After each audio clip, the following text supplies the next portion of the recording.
Friends, pregnancy में low lying placenta आपने कई बार सुना होगा। आखिर ये होता क्या है, यानी कि प्लेसेंटा नीचे की तरफ चला जाता है, ये क्या चीज़ है और इससे प्रेगनेंसी में क्या खतरा हो सकता है, इसके बारे में आज इस वीडियो में हम बात करने वाले हैं। तो चलिए स्टार्ट करते हैं आज का वीडियो। प्रेगनेंसी में बच्चे की ग्रोथ और पोषण के लिए प्लेसेंटा एक इम्पॉर्टेंट रोल प्ले करता है। ये प्लेसेंटा बच्चे की नाभि से जुड़ा रहता है। आमतौर पर ये यूट्रस के ऊपर की तरफ रहती है या फिर साइड में लगी रहती है, लेकिन कभी कभी ये यूट्रस में नीचे की तरफ आ जाती है। प्रेगनेंसी के शुरुआती महीनों में यानी कि फर्स्ट ट्राइमेस्टर में कभी कभी अल्ट्रासाउंड कराने पर जो प्लेसेंटा है वो यूट्रस में नीचे की तरफ दिखाई देती है, लेकिन बाद में ये अपनी पोजीशन बदलकर ऊपर की तरफ चली जाती है। लेकिन कुछ केसेस में ये जो प्लेसेंटा है वो एंड तक यूट्रस के मुंह पर ही रहता है और इस कंडीशन को हम लो लाइंग प्लेसेंटा या प्लेसेंटा प्रीविया कहते हैं। प्रेगनेंसी के स्टार्टिंग में यूट्रस का साइज कम होता है और प्लेसेंटा बनने में 3 महीने का टाइम लग सकता है। इसीलिए 3rd मंथ के एंड में एंटी स्कैन किया जाता है, जिसमें ज़्यादातर केसेस में प्लेसेंटा जो है नीचे की तरफ रहता है, क्योंकि उस टाइम पर यूट्रस का साइज ज़्यादा बड़ा नहीं हो पाता। 5वें महीने के बाद यूट्रस का साइज ज़्यादा बढ़ जाता है और यूट्रस 2 पार्ट्स में डिवाइड हो जाता है। ऊपर के पार्ट को अपर सेगमेंट और नीचे के पार्ट को लोअर सेगमेंट कहते हैं। देखिए, 95% केसेस में जो प्लेसेंटा है वो नीचे से ऊपर की तरफ चला जाता है, लेकिन कभी कभी ये लास्ट तक जो है नीचे की तरफ ही रहता है और इस कंडीशन को हम लो लाइंग प्लेसेंटा कहते हैं। और ये जो कंडीशन होती है वो 200 में से 1 महिला के केस में देखने को मिल सकती है। अब लो लाइंग प्लेसेंटा को हम 4 टाइप्स में देख सकते हैं। फर्स्ट, टाइप 1 में प्लेसेंटा अपर सेगमेंट से जुड़ा होता है और उसका बहुत छोटा सा पार्ट नीचे की तरफ रहता है और इस कंडीशन में नॉर्मल डिलीवरी की जा सकती है।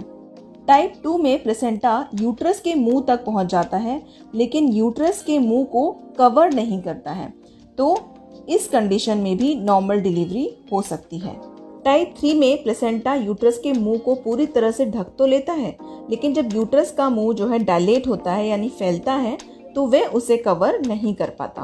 और लास्ट में टाइप 4 में यूट्रस का मुंह प्लेसेंटा से पूरा ढका रहता है और डायलेट होने पर भी पूरी तरह से कवर रहता है।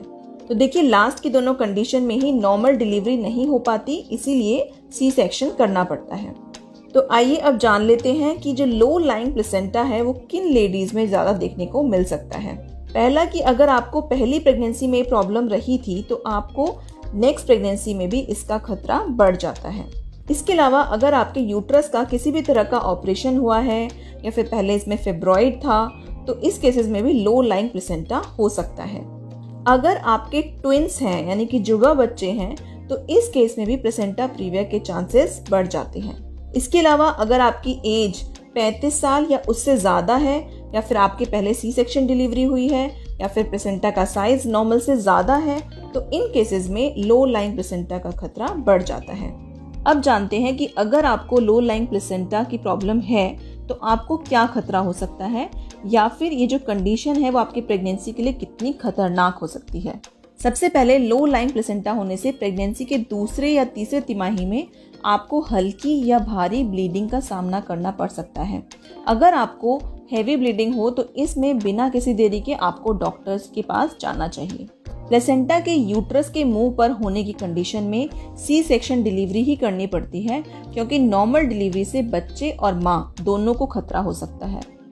अगर आपको इस केस में हल्की ब्लीडिंग होती है तो आपको कुछ मेडिसिन देकर बेड रेस्ट के लिए बोला जाता है, लेकिन अगर हैवी ब्लीडिंग होती है तो इन केसेस में जो है प्रीमैच्योर यानी कि प्री टर्म डिलीवरी, समय से पहले डिलीवरी करानी पड़ जाती है। लो लाइंग प्लेसेंटा होने पर आपको हैवी ब्लीडिंग हो रही है तो आपका हीमोग्लोबिन भी कम हो सकता है और अनीमिया हो सकता है। तो फ्रेंड्स, ये कुछ चीज़ें हैं कि अगर आपको लो लाइंग प्लेसेंटा है तो ये सब चीज़ें आपके साथ हो सकती हैं, इसलिए अपना पूरा ध्यान रखें। प्रेगनेंसी के टाइम पर लो लाइंग प्लेसेंटा को होने से रोका तो नहीं जा सकता, लेकिन अगर आप इस प्रॉब्लम को फेस कर रही हैं तो आप कुछ सावधानियां ले सकते हैं। तो चलिए जानते हैं कि वो चीज़ें क्या हैं। सबसे पहले तो आपको ये ध्यान रखना है कि अगर आपको ब्लीडिंग हो रही है तो आपको तुरंत डॉक्टर से चेकअप कराना है। अगर हल्की ब्लीडिंग हो रही है तो इस केस में आप बेड रेस्ट कीजिए और कोई भी फिजिकल एक्टिविटी मत कीजिए। लो लाइंग प्लेसेंटा होने के केस में आपको प्रेगनेंसी टाइम में जो है फिजिकल रिलेशंस अपने पार्टनर के साथ नहीं बनाने चाहिए। इसके साथ साथ कोई एक्सरसाइज भी इस टाइम पर मत कीजिए। हेल्दी डाइट लीजिए और अपनी डाइट में आयरन वाली चीज़ों को इंक्लूड कीजिए, जैसे कि दालें हो गया, हरी सब्जियां हो गया, तो इससे आपका हीमोग्लोबिन कम नहीं होगा। तो फ्रेंड्स, प्रेगनेंसी में प्लेसेंटा प्रीविया होने पर आपको घबराना नहीं है, और जैसे भी आपको डॉक्टर जो है आपके बोलते हैं, कोई इंस्ट्रक्शंस देते हैं, तो आपको डॉक्टर की सारी बातें जो है माननी चाहिए। तो फ्रेंड्स, यही था हमारा आज का वीडियो कि प्लेसेंटा प्रीविया यानी कि लो लाइंग प्लेसेंटा क्या होता है। आई होप ये वीडियो आपके लिए हेल्पफुल रहा होगा। हम आगे भी आपके लिए ऐसे ही इंफॉर्मेशनल वीडियोस लाते रहेंगे। Thank you.